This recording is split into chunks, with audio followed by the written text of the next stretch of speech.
The Kairos was not a warship. That was the first thing anyone who saw her would notice.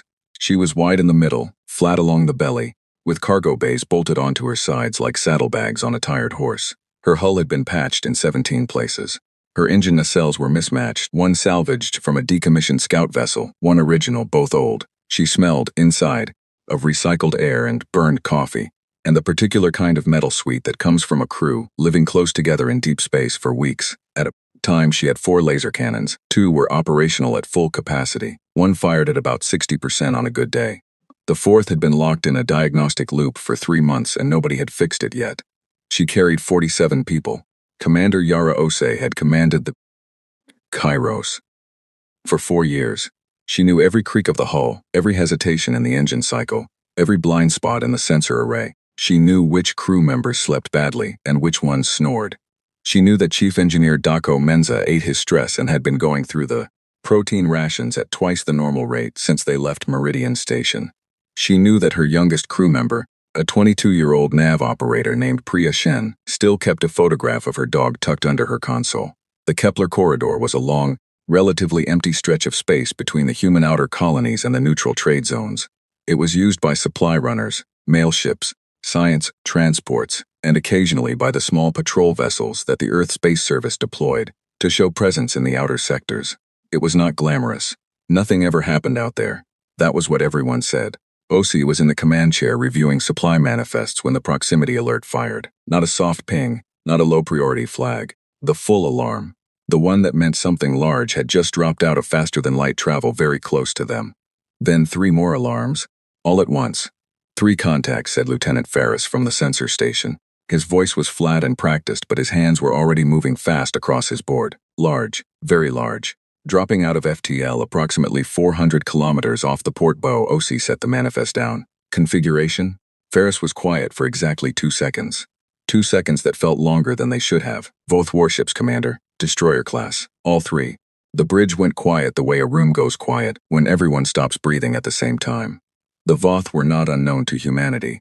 They had been in contact with human explorers and traders for decades. They were an old species, amphibian in origin, reptilian in evolution, cold-blooded in biology and, by most accounts, in temperament. They controlled a significant portion of the outer sectors.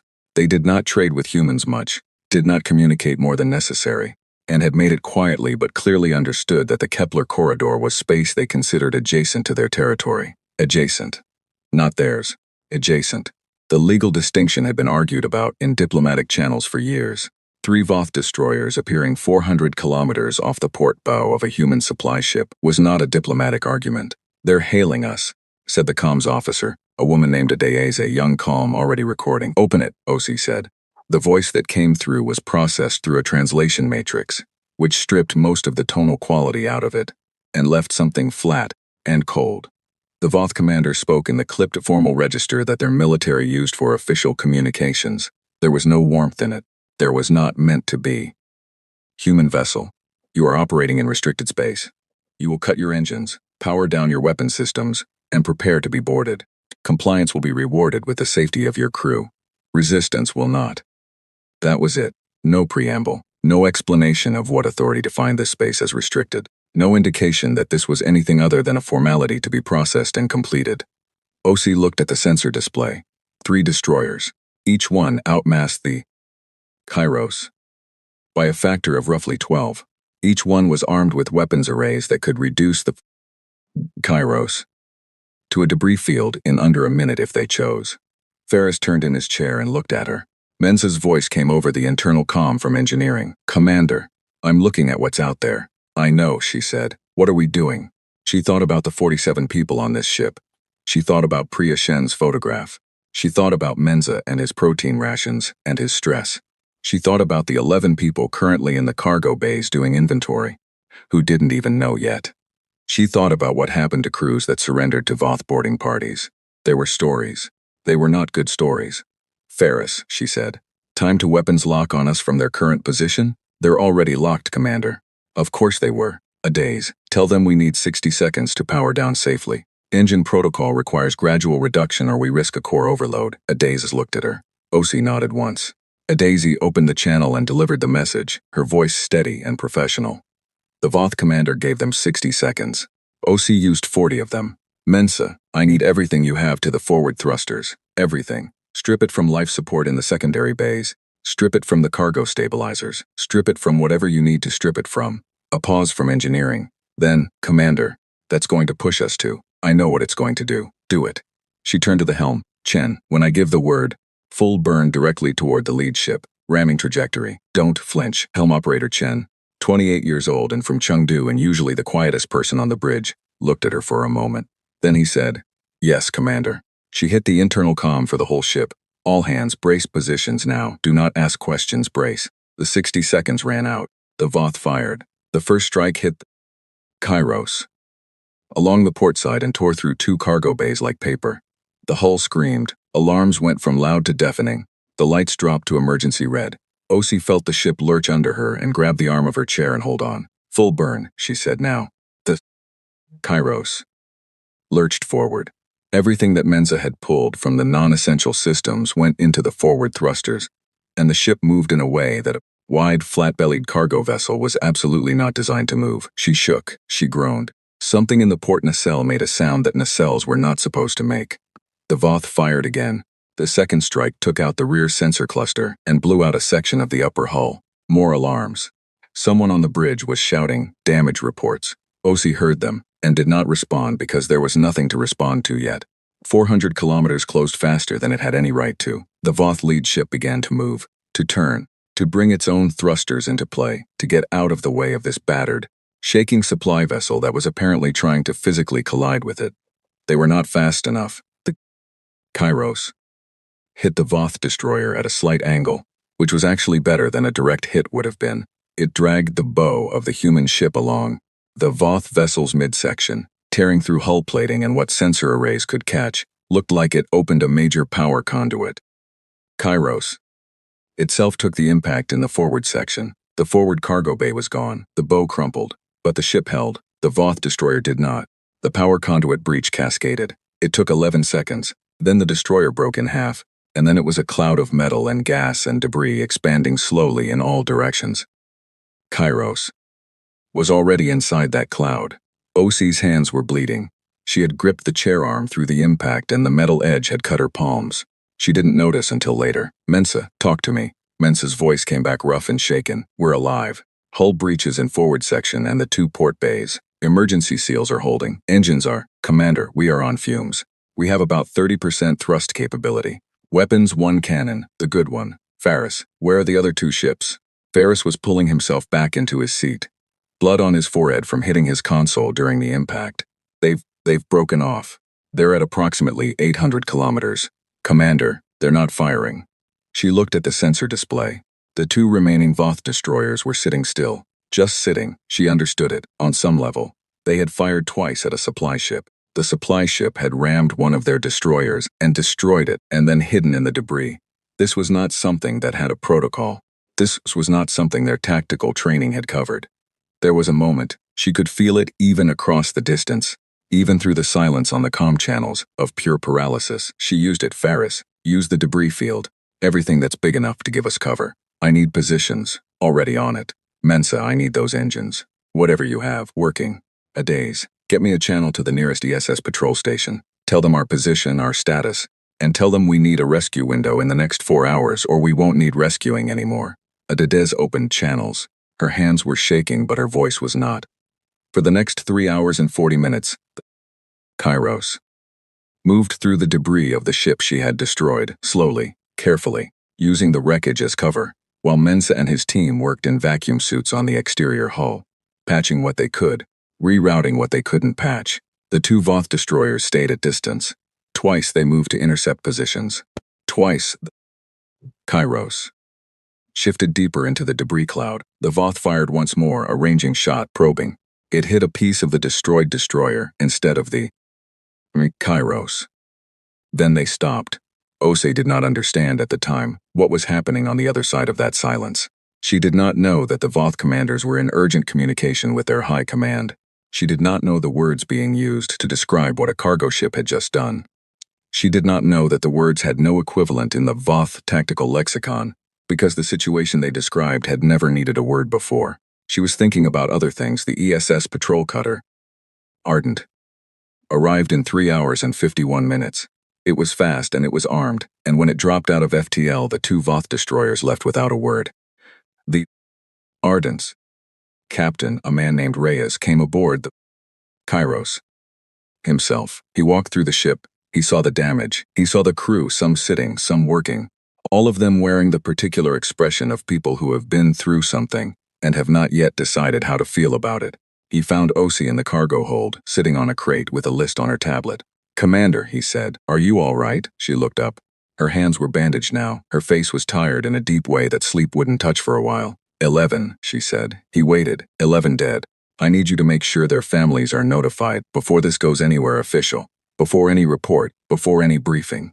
The families first. She looked back at the tablet. 11 names. I want someone to say their names. Reyes looked at the list. He nodded. I'll handle it personally, he said. She nodded once. Then she went back to looking at the names. Kairos was towed home. It took 9 days. Along the way, Reyes filed his initial report. It was factual. It contained no editorializing. It stated what had happened in the Kepler corridor in plain language, with sensor data attached. The report moved up through channels the way reports did, desk to desk, rank to rank, each reader passing it along with a particular speed of someone who wanted someone else to be responsible for what came next. By the time Kairos crossed into home space, the report had reached the Earth Space Service's senior command, the UN Security Council's military committee, and 3 separate intelligence desks that were not officially supposed to share information with each other. Everyone read it. Nobody quite knew what to say, not because the Kairos had survived, but because of how a damaged cargo ship had rammed a warship, used the wreckage as cover, held position for nearly 4 hours under threat of 2 more warships, refused at every point to stop. There was a word in the human military tradition for this. It was an old word. It came from a very old kind of warfare. The word was attrition. The idea was simple and it was brutal. You do not fight to win. You fight until the other side cannot continue. You accept your losses and you keep moving, and you make the cost of fighting you so high that the enemy eventually has to make a calculation. Is this worth it? Is this worth the price? Humans had built entire wars around that idea, entire centuries of it. Other species had their own versions of war, grand fleet engagements, decisive strikes, the clean logic of overwhelming force applied at the right moment in the right place to produce a clear result. None of them had attrition. None of them had developed, over thousands of years of fighting each other in mud and snow and vacuum, the particular human habit of deciding that losing was only the end if you stopped. In a medical bay on the Kairos, Commander Yara Ose sat with her tablet and her list of 11 names. She did not feel like a symbol. She felt tired and sad, and angry in the way that lives under sadness, when the sadness is about something that should not have happened. She read the names.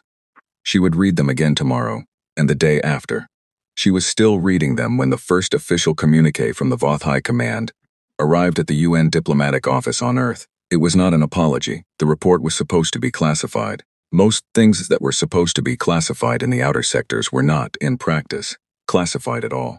Space was large and lonely, and the people who moved through it, traders, pilots, diplomats, intelligence gatherers, drifters who called themselves independent contractors, had a long tradition of sharing information, because information was currency, and currency kept you alive. The Voth filed their official incident report 4 days after the ambush. It was a military document, formatted in the Voth High Command style, which meant it was dense and precise, and stripped of anything that might read as emotional. It described the engagement in the Kepler corridor with clinical accuracy, the number of vessels involved, the exchange of fire, the loss of the destroyer, Kesfaran, the withdrawal of the remaining 2 ships. It did not say why the remaining 2 ships had withdrawn. That absence was, in its own way, louder than anything the report actually said. The Draenei intercepted it first. The Draenei were traders by nature and by evolution, a small, quick-moving insectoid species with 6 limbs, excellent multitasking capability, and a cultural compulsion toward information gathering that their philosophers called wisdom, and everyone else called nosiness. They had listening posts near every major transit corridor in the outer sectors, which was technically illegal, under several accords, and which nobody enforced because the Draenei's trade networks were too useful to everyone. Coordinator Sieve Tan read the intercept in his station office on Draenei Hub 7. which was an unremarkable metal structure orbiting an unremarkable moon, and which was therefore exactly the kind of place where remarkable things got processed quietly. He read it twice. Then he called his deputy in and told her to pull everything the Drenai Information Network had on human military engagements in the last 40 years. She came back 2 hours later with a data packet and a look on her face that Siv Tan recognized. It was the look she got when something was interesting in a way that was also uncomfortable. The data packet was thinner than either of them expected. Humans had been in space for just over 200 years in any meaningful capacity. They had fought several wars among themselves during that time, the kind of messy, grinding, long-duration conflicts that seemed to characterize their species regardless of the theater. They had fought 3 minor engagements with non-human species. All 3 had ended in human victory. The pattern in all of it, once you knew to look for it, was the same. Humans did not win quickly. Humans did not win cleanly. Humans did not, in the traditional military sense, win decisively, not in the opening stages. They absorbed damage, they took losses, they kept coming, and at some point, somewhere in the middle of the conflict, the math stopped working for the other side and started working only for the humans. And by then it was usually too late to recalculate. Siv Tan's deputy said, "Should we be concerned?" Siv Tan thought about the Drenai trade agreements that ran through the Kepler corridor. He thought about the fact that they currently had 3 commercial contracts with Voth-adjacent companies. He thought about the Kesferon, which had been a destroyer reduced to debris by a supply ship. Yes, he said, quietly. He canceled 2 of the 3 Voth contracts before the end of the day. The third he restructured to remove any dependency on Kepler corridor transit. He did it through intermediaries. He made sure there was no official Drenai government fingerprint on any of it. When the Voth trade liaison called 3 days later asking about the contract restructuring, Siv Tan blamed regulatory updates and spoke for 40 minutes about tariff schedules until the liaison gave up. The Sul received the report later, and, differently, the Sul were not a species given to urgency. They lived in the upper atmospheric layers of gas giants, enormous floating creatures that communicated through pressure waves and had a perception of time so different from most species that their diplomatic communications often referenced events that had happened decades ago as if they were current news. They had achieved spaceflight through a long, patient process of engineering that had taken them approximately 800 years, longer than most species, and they regarded this as entirely reasonable. They had, however, very good archives. When the Sul Academic Collective, the closest thing they had to a military intelligence body, processed the Kepler corridor incident, they did not consult tactical databases. They consulted historical ones. The Sul had been cataloging other species for a very long time. They had records of human history that humans themselves had partially lost, gathered from intercepted transmissions and long-range observation, and the occasional direct contact. They had records going back to humanity's first radio transmissions. That strange initial burst of electromagnetic noise that had announced the species to the wider galaxy before the species even knew the galaxy was listening. One of the Sul archivists, a collective member who had been studying humans specifically for 60 years, which was not considered an unusual specialization among the Sul, surfaced a word. The word was attrition. The archivist explained it to the collective, not the dictionary definition, but the practical one. The way it had worked in human history, the wars it had shaped, the outcomes it had produced. The archivist explained that humans had fought wars lasting years, decades, in some cases generations, without stopping. That human military history was full of engagements that other species would have categorized as defeats, being reclassified by the humans who survived them as temporary setbacks. The collective was quiet for a long time after that. Sul quiet was different from other species' quiet. It had texture to it, weight. Then one of the elder members said, "They have no concept of an acceptable loss threshold." The archivist said, "They have the concept. They simply set it higher than any other species we have cataloged." Another silence. How high? The archivist took a moment. "Our models suggest that the threshold, in the context of a sufficiently motivated human population engaged in a conflict they perceive as existential or as a matter of justice, approaches total." Nobody said anything after that for a while. The Marak Confederacy got the report through official channels, because the Marak had official channels into everything. They were the dominant military power in the galaxy's mapped regions. Not the largest species, not the oldest, but the most organized. They had built their dominance through exactly the kind of decisive, clean, overwhelming force warfare that the galaxy understood and respected. They had not lost a significant conflict in 300 years. They ran the numbers on the Kepler corridor incident the same day the report arrived. General Sorvan, a Marak, which meant tall, gray-skinned, with eyes that were very dark and very still, sat in the simulation center of the Confederacy's military headquarters and watched the tactical reconstruction play out on the display in front of him. He watched it 4 times. The cargo ship, the ramming, the debris field, the 3 hours and 51 minutes of holding position with 2 destroyers at range. His tactical staff had run 40 simulations of the engagement, varying the parameters.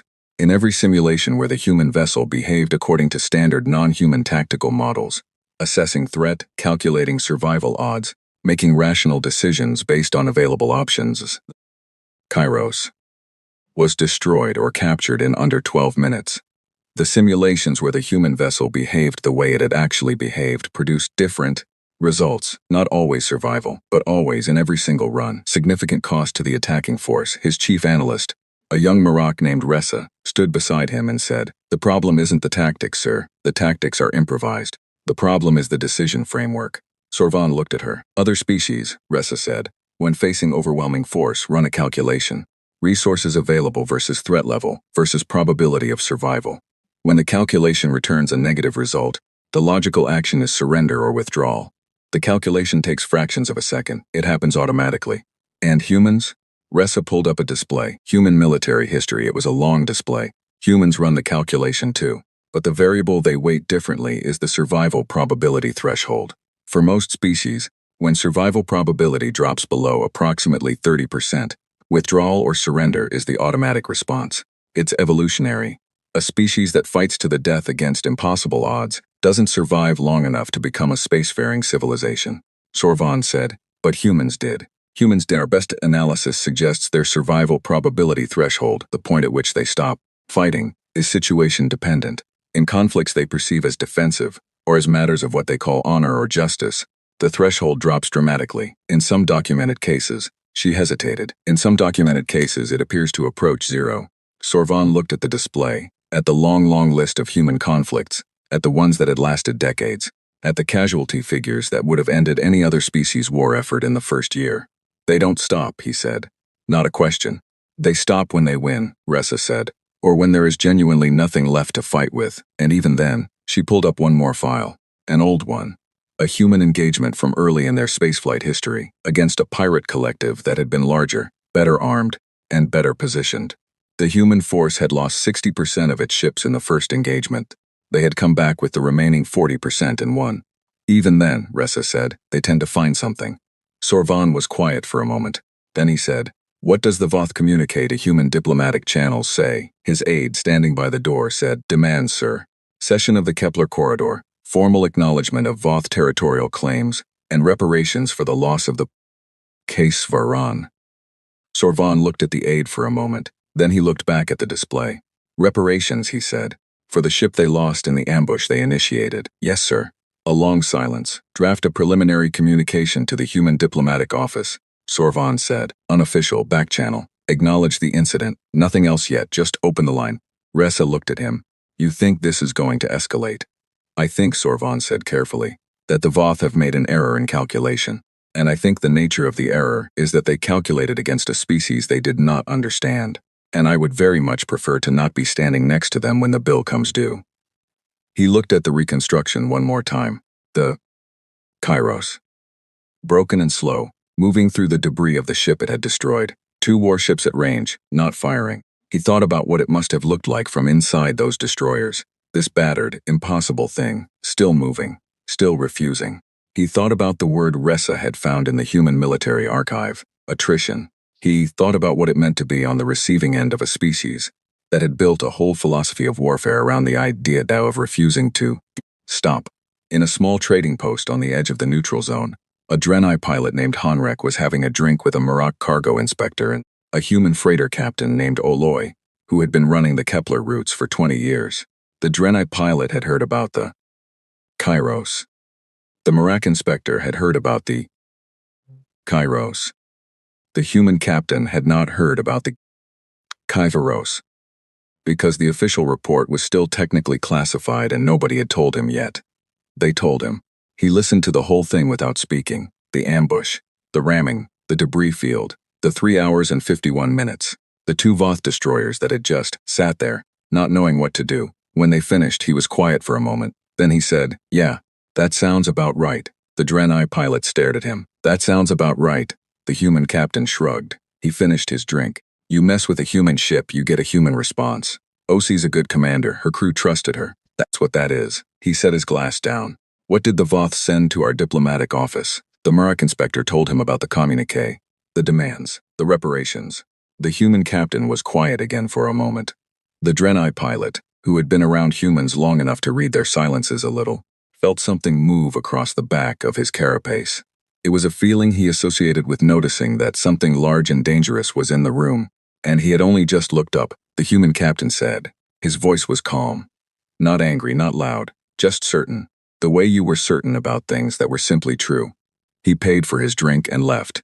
The Draenei pilot and the Murak inspector sat in silence for a moment. Then the Murak inspector said, "How long do you think before this becomes a war?" The Draenei pilot thought about the cancelled contracts, about the archived word he had found in the Sewell reports that had started circulating quietly through the information networks, about 40 years of human military history. "It already is," he said.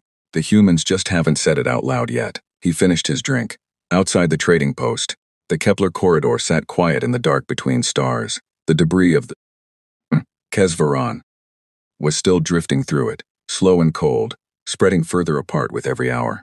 And somewhere, in the neural networks of 40 different intelligence services on 20 different worlds, the data was being processed and filed and forwarded and discussed. The incident, the numbers, the word, nobody was saying it out loud yet, but they were all thinking it. The galaxy had poked something it did not fully understand, and the something was waking up. The UN War Council chamber was not an impressive room. People who visited it for the first time were usually surprised by that. They expected something grand, high ceilings, dramatic lighting, the kind of architecture that announced to anyone walking in that important things happened here. What they got instead was a medium-sized room with a long rectangular table, chairs that had been reupholstered twice in the last decade, a wall display that occasionally flickered in the bottom left corner, and a smell of old coffee that had seeped so deeply into the walls over the years that no cleaning crew had ever fully removed it. 23 delegates sat around the table. Military advisors stood along the walls.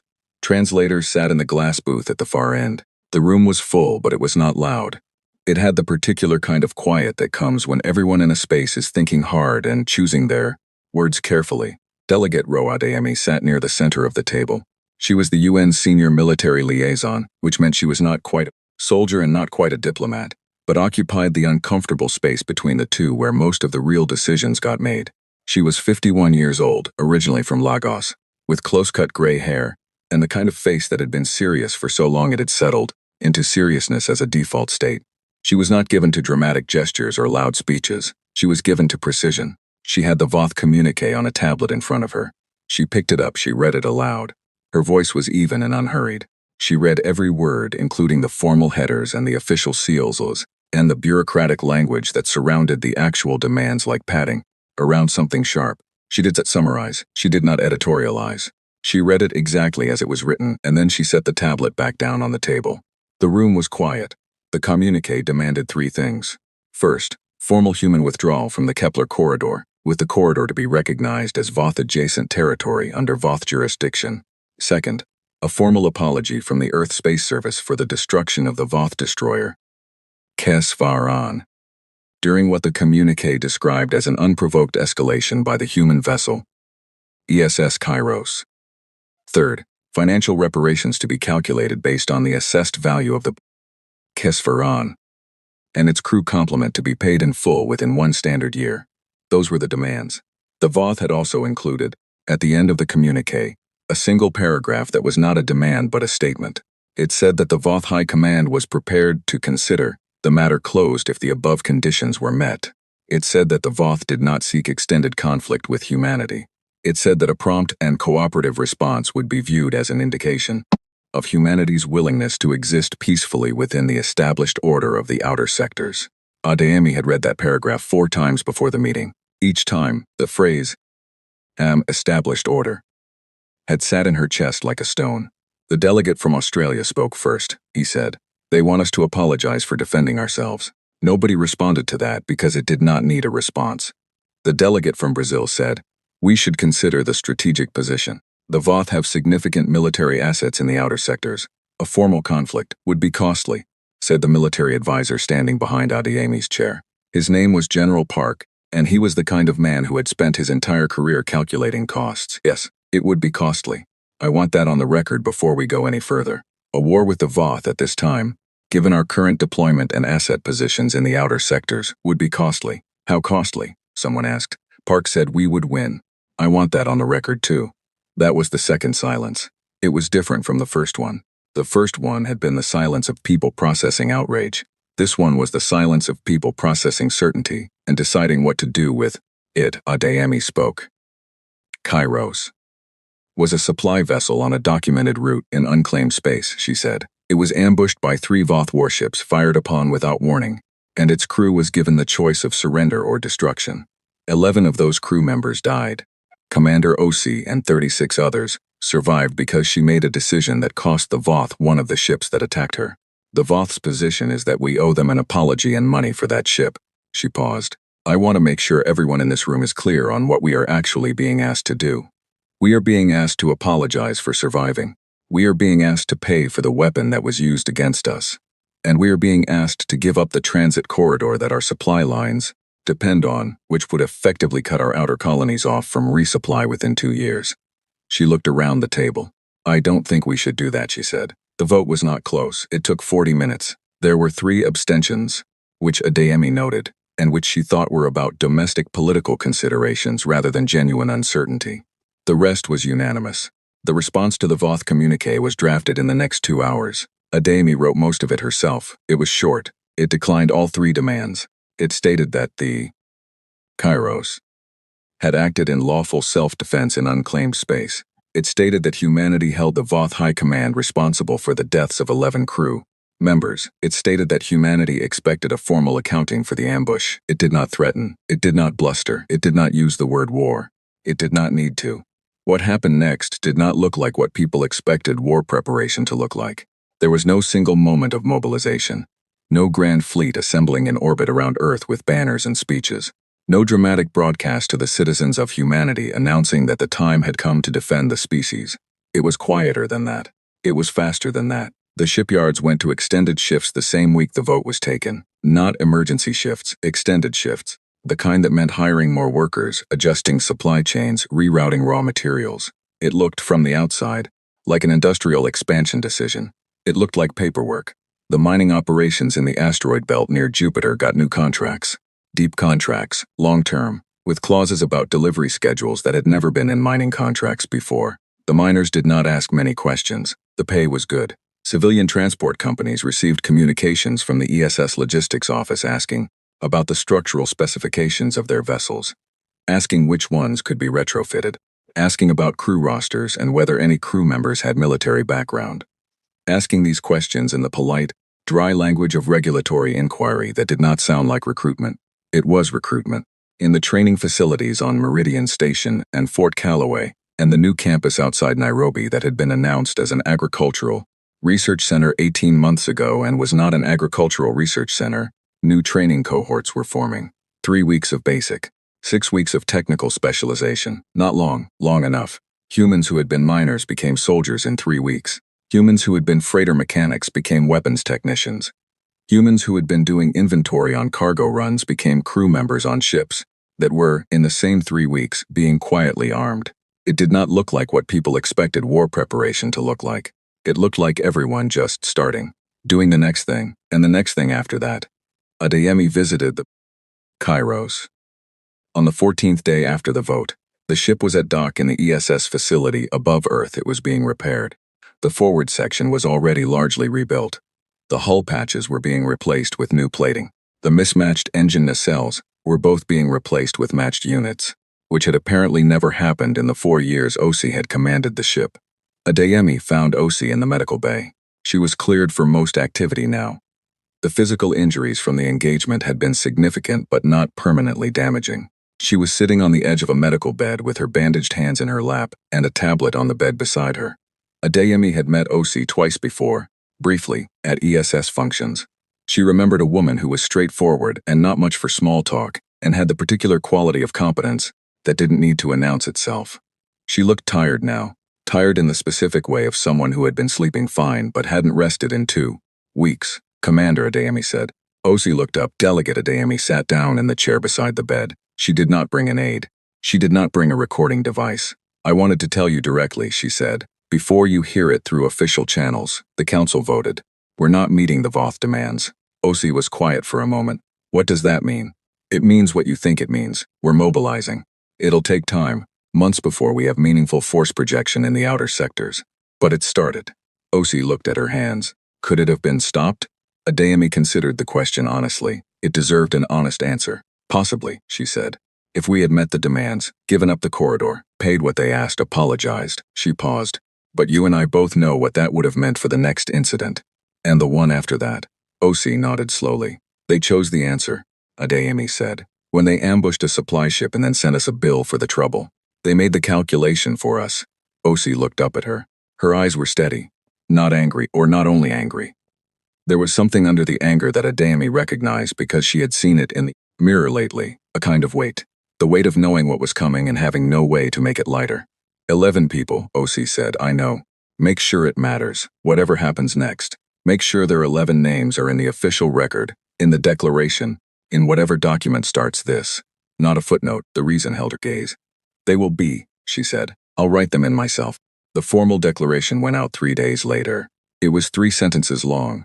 The first sentence named the Kairos, and named the 11 dead, and stated what had happened in the Kepler corridor. The second sentence stated that the Voth High Command had refused to take responsibility, and had instead issued demands that humanity rejected in full. The third sentence said that humanity considered itself in a state of armed conflict with the Voth hegemony as of the date of transmission and would prosecute that conflict until a just resolution was reached. 3 sentences, no rhetoric, no list of grievances going back decades, no dramatic language about the fate of the species. Just what happened, what was demanded, and what humanity's answer was. Adeyemi transmitted it herself from the UN Communications Office at 0300 hours, Earth Standard Time. She sat in the quiet of the office after it was done. The building was largely empty at that hour. The lights were low. The coffee she had brought in 3 hours ago was cold. She thought about Osi reading her list of names. She thought about the shipyards running double shifts, the miners signing contracts, the freighter mechanics learning weapons systems. All of it already moving, already in motion, the vast slow machinery of human mobilization turning over and beginning to grind. She thought about the Voth communique and the phrase, established order, and the assumption behind it, the assumption that humanity would calculate the cost and decide it was too high, that the rational response to overwhelming force was compliance, that the Kairos had been an anomaly rather than a sample. They had not understood what they were looking at. The Draenei ambassador received the declaration at 0400 hours and immediately locked his station. The Sul Collective received it and updated their historical archives with a new entry. The entry was not long, the date, the 3 sentences, a note that said, conflict initiated by non-human aggression, human response, predictable in type, underestimated in scale, see attrition doctrine of, see also, historical precedents 147. The Marak General Servan received it and called Ressa into his office. She read it. She set it down. 3 sentences, she said. 3 sentences. He agreed. She was quiet for a moment. The back-channel communication you sent to the Human Diplomatic Office, have they responded? Not yet. They were busy. He looked at the declaration on his desk. They will.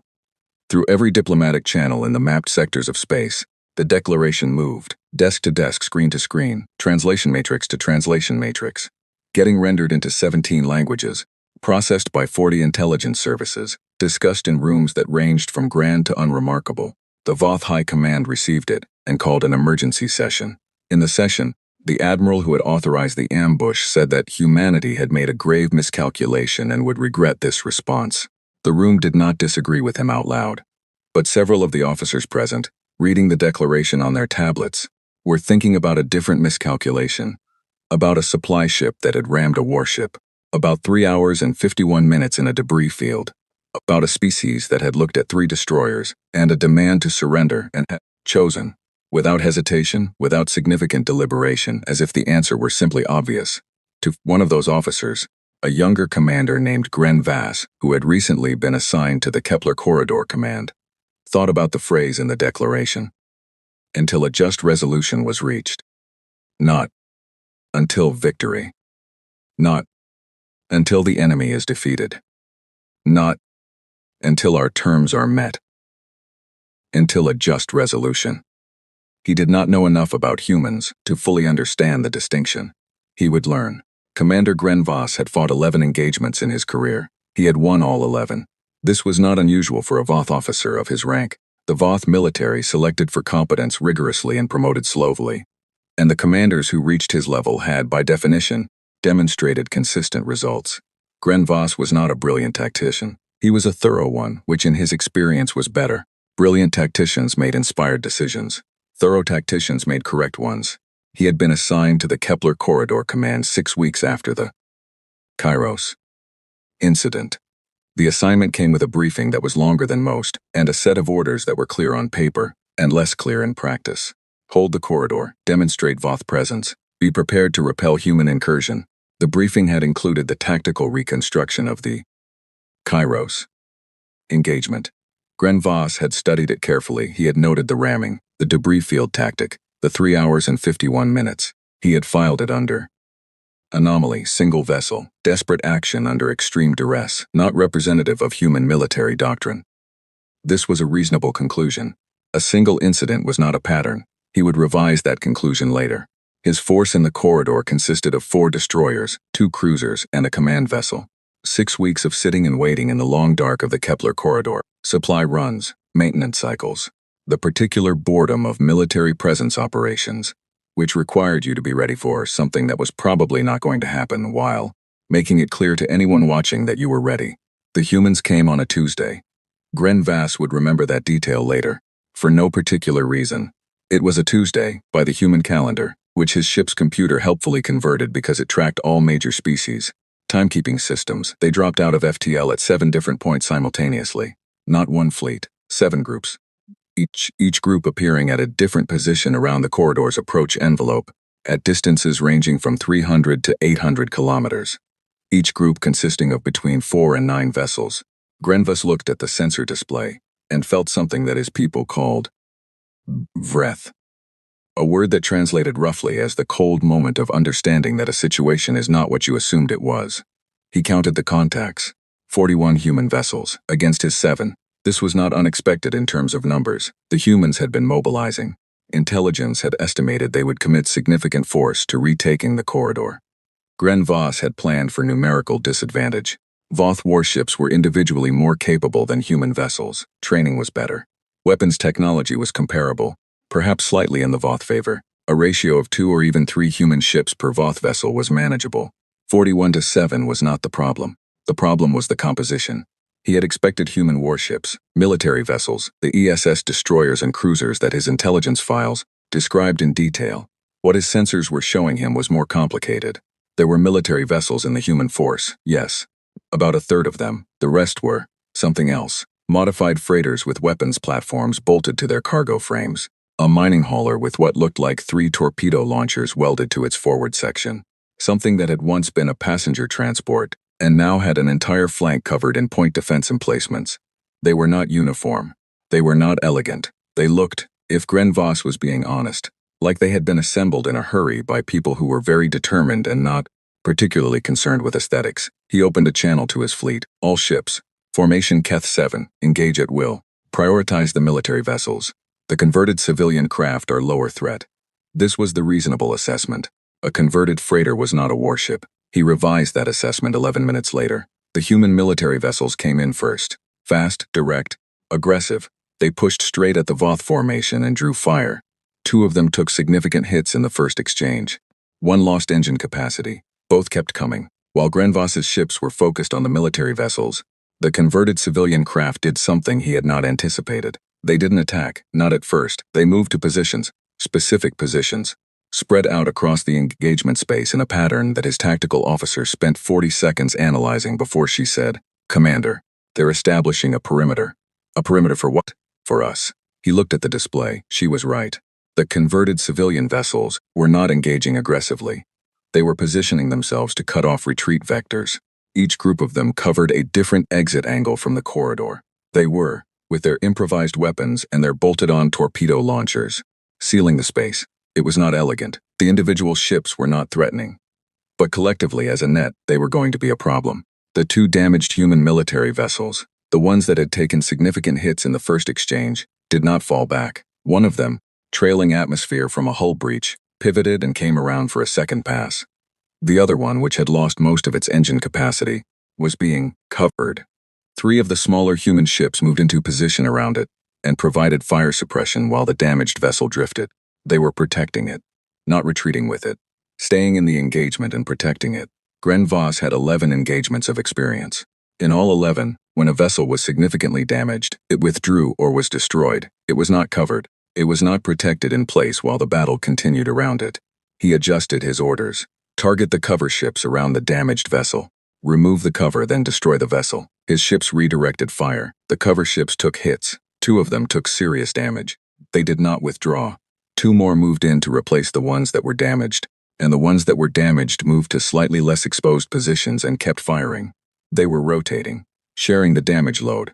When one got too hurt to maintain the position effectively, another took over, and the hurt one moved to secondary support.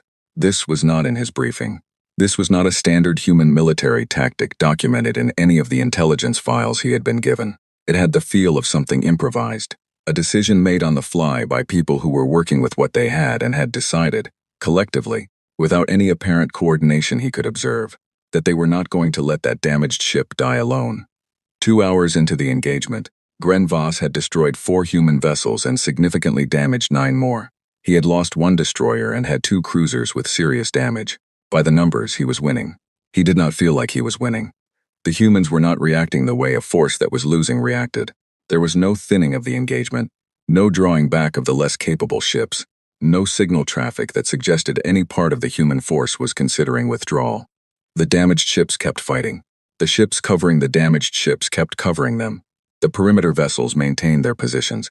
He had destroyed 4 vessels. 41 minus 4 was 37. He still had 37 human ships in the engagement, and the 7 he had started with were now 5, with 2 of the 5 damaged. The math was changing. Commander, his tactical officer's voice was careful. The damaged cruiser, Vosh Torin, is reporting that its port weapons array is offline and its FTL drive has taken damage. Can it fight? Yes, sir, with reduced capacity. Then it fights. But even as he said it, he was looking at the display. Vosh Torin was damaged, and 2 of the human military vessels were already adjusting their positions, angling toward it, not attacking yet, waiting. They had noticed. They were already repositioning to exploit the weakness before he had fully assessed it himself. He made a decision. All ships, fall back to secondary position, controlled withdrawal. The Voth formation began to move. Gren Voss watched his ships pull back in good order, maintaining coherence, covering each other's withdrawal the way they had trained to. The humans followed, not chasing. He had expected chasing, an aggressive pursuit that would stretch his retreating ships and give him the opportunity to turn and engage on better terms. Chasing was what you did when the enemy withdrew. It was tactically simple and often effective. They didn't chase, they herded. The human force moved with his retreat, matching his withdrawal speed, maintaining pressure, but more importantly, moving to close the angles. The converted civilian ships at the perimeter were repositioning as he moved, staying ahead of him, cutting off exit vectors one at a time. He could still reach his secondary position if he pushed speed. Vosh Torin couldn't push speed if he left. Vosh Torin behind the humans would take it. If he stayed at the Vosh Torin's speed, the human net would close around all of them before he reached his position. He had been herded here, smoothly, without a dramatic tactical masterstroke. Just patient, collective movement that had taken 41 ships and turned them into a shape that pointed directly at his problem. He turned to his communications officer. Get me emergency FTL, sir. Vosh Torin. I know, he looked at the display. Contact. Vosh Torin. Tell them to make for the nearest safe exit point independently. They have emergency FTL capability? Marginal, sir, they can get 1 jump. Then they take it now.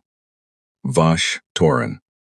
Jumped, gone. The rest of his fleet pushed speed and pulled back. The human net was not quite closed. There was a gap, a narrow one, covered by 2 of the converted civilian vessels. His cruiser, Wrath Khan, opened fire on both of them, chewed through them with concentrated fire. and the gap held long enough for the Voth formation to pass through it. They were out. His fleet reassembled at the secondary position, ragged and diminished. Gren Voss sat in the command chair and looked at the situation report. He had 1 destroyer and 2 cruisers. One of the cruisers was the Wrath Khan, which was damaged but functional. His command vessel was largely intact. Vash Torin was somewhere in emergency FTL, probably alive. He had started with 7 ships. He was leaving with at best 5, 2 of them damaged. The humans had lost 6 ships destroyed. 14 more were showing significant damage in his last sensor read. He had inflicted more destruction than he had suffered by raw count. He had lost the corridor, not because he ran out of ships, not because the humans had outgunned him, not because of any single decision that had gone wrong. He had lost the corridor because 41 ships, a third of them converted civilian craft, crewed by people who 3 months ago had been miners and freighter mechanics and cargo inspectors, had moved as a single patient thing, absorbed everything he threw at them, and turned the entire engagement space into a shape that had exactly one correct answer, which was leave. He filed his report before he slept. The report was accurate. He was not a commander who softened facts. He wrote the tactical summary in the clipped formal register of Voth military documentation. Then, at the end, he wrote one line that was not in the formal register. It was not standard to include such a line in a military report. He included it anyway. They do not retreat to regroup. They retreat to reload. He sent the report. Then he sat alone in his command chair for a while, in the quiet of a ship that was heading away from a corridor it no longer held. He thought about the mining hauler with the torpedo launchers welded to its front. He thought about the damaged human vessel that had been covered and protected for 2 hours by ships rotating in and out of danger positions. He thought about the way the perimeter had moved with him, ahead of him, patient and deliberate. He thought about the Kairos, which had rammed a destroyer and hidden in the wreckage. He had filed that under anomaly, single vessel, desperate action. It was not an anomaly. It was a sample. In the Merrick Confederacy's observation post on the edge of the neutral zone, 3 analysts who had been watching the battle on long-range sensors sat in front of their displays and said nothing for a long moment after it was over. Then the senior analyst, a Merak named Devon, pulled up General Sorvan's back-channel communication to the Human Diplomatic Office and checked whether there had been a response yet. There had. It had arrived 4 hours ago. While the battle was ongoing, it was short. Human diplomatic communications tended to be short, he was learning. It said, "We received your message. We are currently occupied. We will respond when the corridor is clear. Office of Delegate Adeyemi." Devon read it twice, then he forwarded it to Sorvan with a single note attached. The note said, "They answered us between battles." Sorvan read it in his office. He read the battle report alongside it. He looked at the numbers, the ratio, the converted civilian ships, the rotating cover positions, the herding pattern. He looked at the last line of Grenvoss's report. He thought about 41 ships, a third of them modified civilian craft, crewed by people with 3 months of training. He thought about what those ships would look like in 6 months, in a year. As the training deepened and the crews became soldiers in practice as well as name, and the shipyards kept running double shifts, and the miners kept signing contracts, he thought about attrition, about the threshold, about approaching zero. He picked up his communication terminal and began drafting his response to the Human Diplomatic Office. It was not a short message. It was the longest thing he had written in years. He chose every word carefully. Outside, the stars were the same as they had always been, cold and distant and indifferent. The Kepler corridor was, in the language of galactic geography, a small and unremarkable stretch of space. It had just become, in a 6-hour battle that nobody outside a handful of intelligence services would know about for weeks, the most important stretch of space in the mapped galaxy. Not because of what had been won or lost, because of what it proved. The humans were not stopping. They were reloading. Concord Station was neutral ground. That was the theory anyway. In practice, neutral ground in the mapped sectors meant a place where everyone was uncomfortable equally, which was close enough to fairness that it had held for 200 years. The station was old, older than human spaceflight, built and maintained jointly by 7 species under a treaty that had required 11 years of negotiation, and was still argued about in academic circles. It sat at the intersection of 4 major transit lanes, which made it inconvenient to attack and expensive to avoid. It smelled of recycled air and 17 different species food, and the particular staleness of a place that was always occupied and never truly anyone's home. The meeting room that had been assigned for this particular gathering was on the station's 4th level, midway between the Maroc diplomatic suite and the Voth guest quarters, which was either a coincidence of logistics or a deliberate piece of symbolic positioning, depending on how suspicious you were feeling. The room had a long table, chairs designed to accommodate 4 different body configurations, a wall display that was currently dark, a pitcher of water. Adeyemi arrived first. She arrived alone, no aide, no military escort, no second delegate to share the weight of the room. She came in with a tablet under her arm and a carry bag over one shoulder, and she looked to the station attendant who showed her in, like someone who had slept on a transport and not particularly well. She set her tablet on the table. She poured herself a glass of water. She sat down and waited. General Sorvan of the Maroc Confederacy arrived 8 minutes later with 2 aides who took up positions against the wall and did not sit. Sorvan himself sat across the table from Adeyemi. He was tall, even-seated, gray-skinned, with dark, still eyes that had the quality of deep water. Not empty, but difficult to read the depth of, he said. Delegate Adeyemi. Thank you for coming, she said. General Sorvan, thank you for the back channel. It was useful.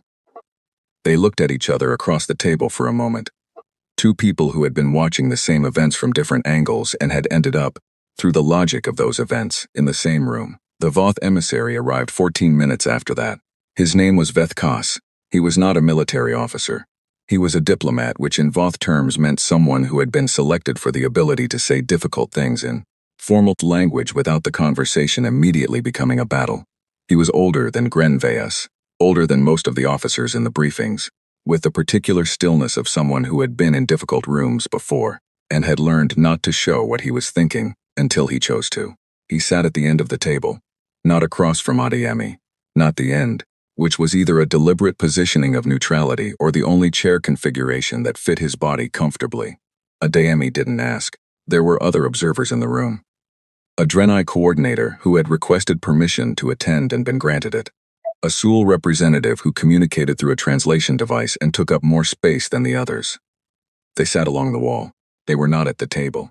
This had been agreed in advance. Sorvan spoke first because that had also been agreed in advance, and because in the diplomatic grammar of the mapped sectors, the party who called the meeting spoke first. He said, "The Maroc Confederacy has requested this meeting in the interest of regional stability.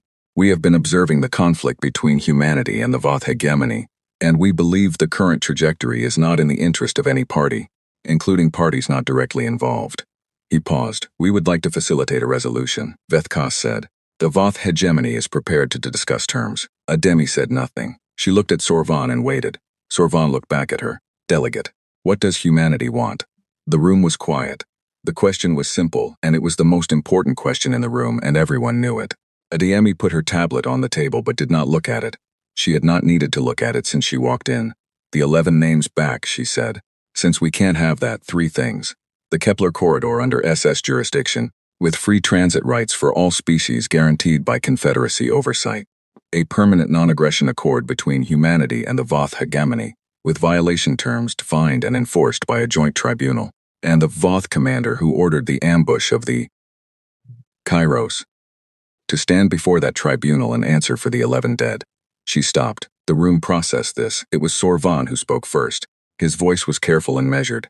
"Not territorial expansion, not reparations, compensation for your losses, no, not," he paused, choosing words. "Not a statement of subordination, a treaty of surrender. No," Adeyemi said. "We don't want the Voth to surrender. We want them to be accountable. Those are different things." Sorvan was quiet for a moment. She could see him working through it, taking it apart, and examining it the way a thorough mind examined things that were not quite what it expected. Veth Kas spoke from the end of the table. His translation device rendered his voice flat and formal, but the words themselves were not. "You are asking for jurisdiction over the corridor you already hold. You are asking for a legal framework that constrains future conflict. You are asking for one individual to be accountable." He paused. "These are modest demands for a party in your current military position." "Yes," Adeyemi said. "Why?" She looked at him steadily. "Because we don't want territory. We don't want to run the outer sectors. We don't want an empire. We want to go where we're going without getting ambushed. We want 11 people's deaths to mean something in law as well as in memory. And we want it to be expensive enough, legally, politically on the record, that the next Voth commander who looks at a human supply ship and thinks about the math thinks twice." Silence. "That's it," she said. "That's all of it. If the Voth can give us those 3 things, we stop. We stand down. We go home." Vethkos turned and looked at the wall for a moment. It was a Voth gesture that the translation notes in Adeyemi's briefing had described as the equivalent of a long exhale. Processing, deciding. The Drene coordinator along the wall was very still. The Sul representative's translation device made a low hum. Vethkos said, "The commander who ordered the ambush. Yes, a tribunal, not an execution, not imprisonment by human authority. A joint tribunal," Adeyemi said. Marak oversight. Findings on the public record. Consequences proportional to the findings. We're not asking for his head.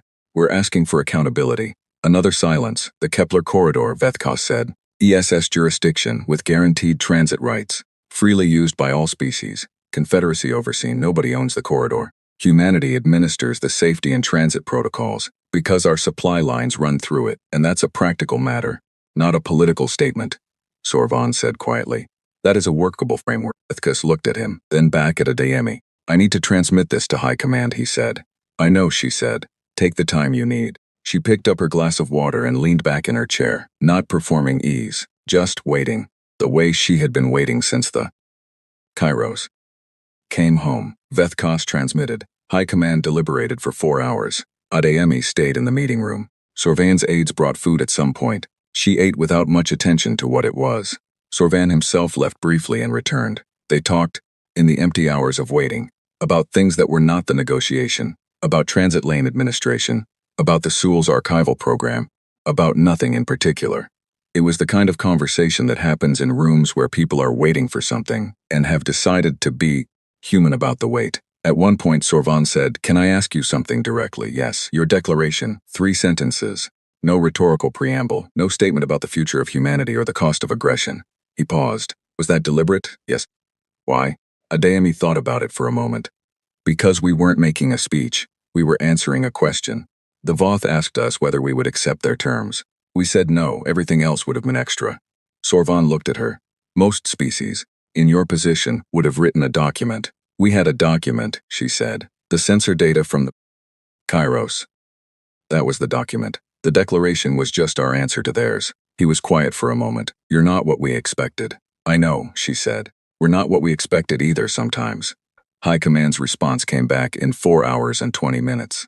Vethkos returned to the table. He sat down. He placed his own tablet in front of him. He said, "The Voth hegemony accepts the corridor framework and the non-aggression accord under Confederacy oversight." A pause. "The tribunal for Commander Vosteno, the officer who ordered the ambush, the hegemony accepts in principle, with the condition that the tribunal findings be binding on all parties, and that the process is administered by Confederacy judicial authority with Voth and human representation." Agreed, Adeyemi said. She had not needed to think about it. There is one additional condition from the hegemony. She waited. A joint statement acknowledging that the conflict is concluded and that no further military action will be taken by either party from the date of signing, no ongoing claims, a clean close. She thought about Osi, about the list of names, about whether a clean close was what those 11 names deserved, or whether it was the thing that made their deaths mean something, rather than just mark the start of something longer and worse. Agreed, she said, with the condition that the joint statement names the 11 dead specifically. Their names are in the document, not a reference to casualties, not a number, their names. Vethkos looked at her for a moment. Agreed, he said. The accord was signed 3 days later. The signing was not public. There would be a formal announcement, a public version of the document, a ceremony of some kind that the diplomatic offices would arrange in the following weeks. But the signing itself happened in the same unremarkable room on the 4th level of Concord Station, with the same people and the same pitcher of water and the wall display that was still dark. Adeyemi signed for humanity. Sorvan signed as Confederacy witness and guarantor. Vethkos signed for the Voth hegemony. The Drene coordinator and the Sul representative signed as additional observers. The Drene coordinator's signature was very small and very careful. The Sul representative's was a pressure wave rendered through the translation device into a mark that looked like a topographic contour line. Nobody made a speech. The documents were transmitted to the relevant authorities. The room was cleared. Ose was on the Kairos. When she heard, the ship was fully repaired. Both engine nacelles matched now.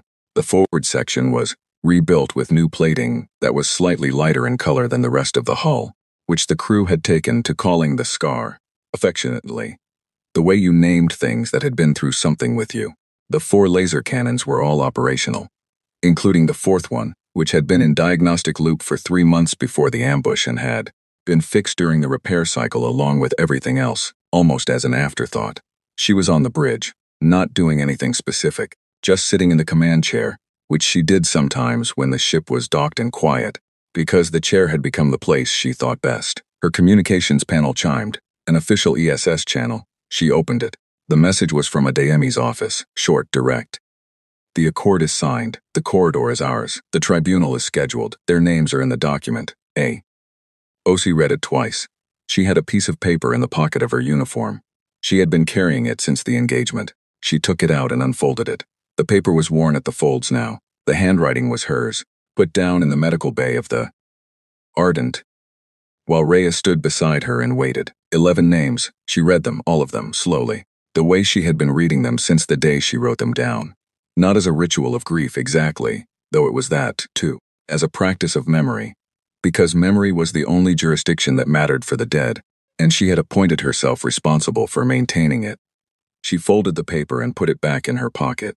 Priya Shen appeared in the bridge doorway, the young nav operator, 22 years old, who had survived the engagement and had gone home on leave for 2 weeks after and come back and said nothing about either the going or the returning, and had simply sat back down at her station and been there. "Commander," she said, "is it over?" Osi looked at her. "The fighting is over." Shen nodded slowly. "Is that enough?" It was a real question, not rhetorical. Shen was 22 and had survived something, and had lost colleagues and was trying to understand what the shape of the thing was. Now that the acute part was done, Osi thought about it honestly. "It's what we can have," she said. "The corridor's ours. There's accountability on the record. Their names are in the official documents." She paused. "It's not everything. It's not them back, but it's not nothing." Shen looked at her for a moment. Then she nodded once, the way young people nod when they are accepting something that is true but not satisfying. "Okay," she said. She went back to her station. Osi sat in the command chair for a while longer. Through the forward viewport, the docking bay of the ESS facility was a grid of lights and activity.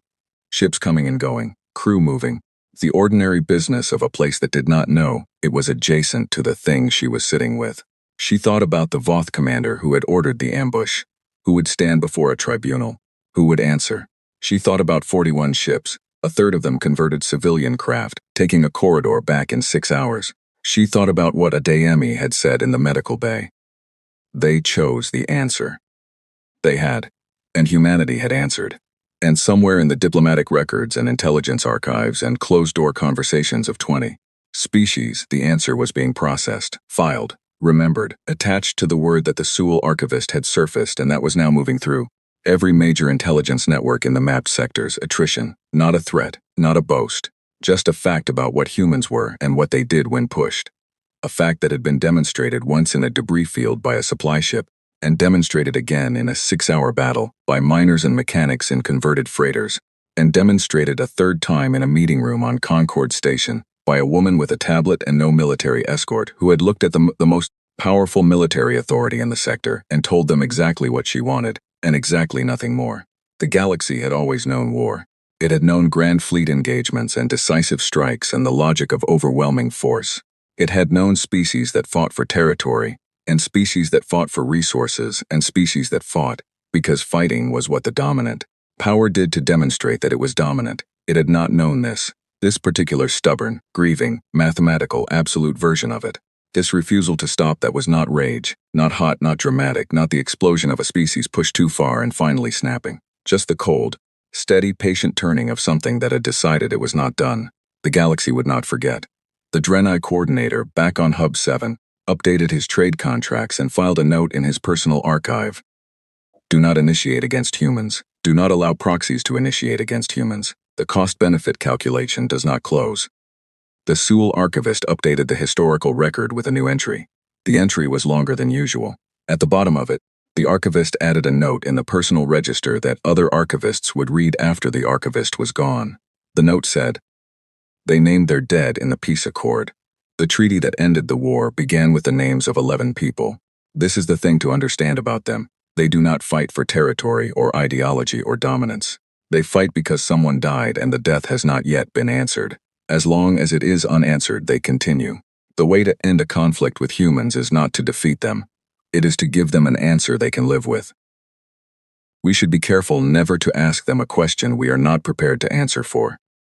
And in the ESS facility above Earth, on a repaired ship with a pale scar on her forward hull, Commander Yara Ose sat in her command chair as the docking bay lights moved and shifted around her, and kept the paper with 11 names in her pocket, where it had always been, where it would stay.